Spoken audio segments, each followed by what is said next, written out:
Radhe Radhe YouTube family, नमस्ते, प्रणाम। कुसुम मिश्रा अवधि में आप सबका स्वागत है। चरण श्री का स्पर्श प्रणाम करते हैं, आशीर्वाद कामना करते हैं, आप सबके जीवन मंगल में कामना करते हैं। आई होप आप लोग अच्छे होंगे, स्वस्थ होंगे, मस्त होंगे, अपने अपने काम में व्यस्त होंगे।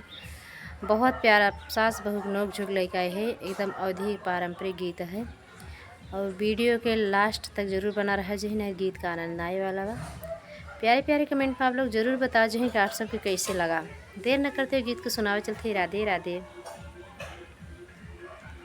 मचियाई बैठी हैं सासू हो, कवनी देई सुन बहू, अरज हमारे रे ललन माय रे सुन बहू, अरज हमारे रे ललनवा। मचियाई बैठी सासू, अरज करई सुन बहू, अरज हमारे रे ललनवा। तिरछी नजर जिनी ताकू मोरी बहुअरी, मोरे बेटा लड़िका नदान रे ललनवा रे, मोरे बेटा लड़िका नदान रे ललनवा।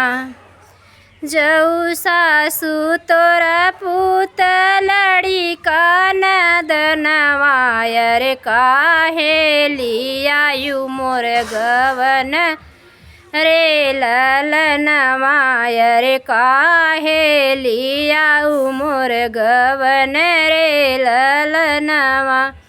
जऊ सासू तोरा पूत लड़िका नदनवा रे, चली जाबई अपने नैहर रे ललनवा रे, चली जाबई अपने नैहर रे ललनवा।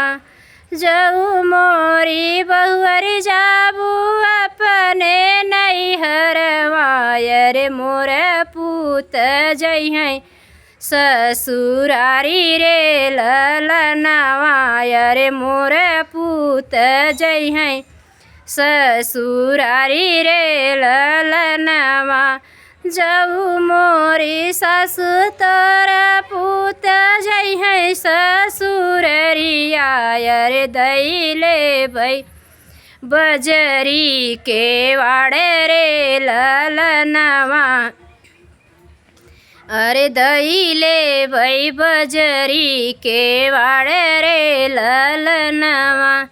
जऊ मोरी सासु तोरा पूत जइहै ससुररिया रे, दैले भई बजरी के वाड़े रे ललनवा रे, दैले भई बजरी के वाड़े रे ललनवा।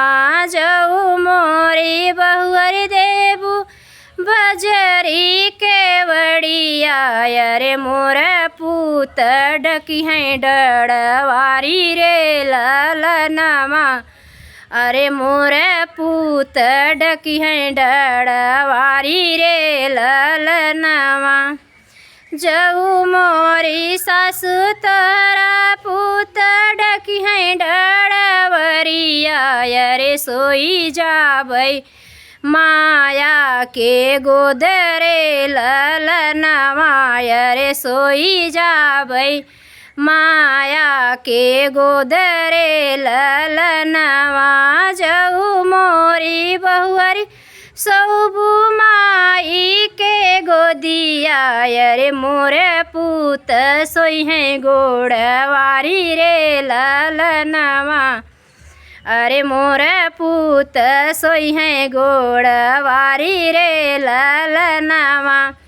जऊ मोरी सासू तोहरा पूत सोई हैं गोड़वरिया रे, जरी के भस्म होई जाब रे ललनवा, अरे जरी के भस्म होई जाब रे ललनवा, अरे जरी के अंगार होई जाबै रे ललनवा।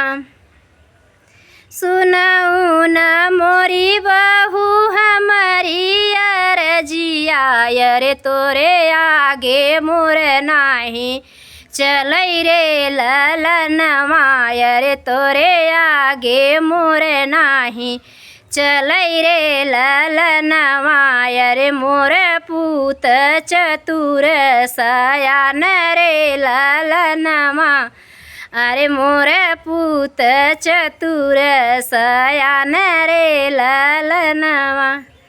राधे राधे दोस्तों, कैसी लगी गीत? लास्ट में बहू ने सास ने हार मान ही ली। तो क्या कैसा लगा आप लोग? प्यारे प्यारे कमेंट में ज़रूर बताना कि आप लोग को कैसा लगे। तब तक के लिए राधे राधे, फिर मिलते हैं।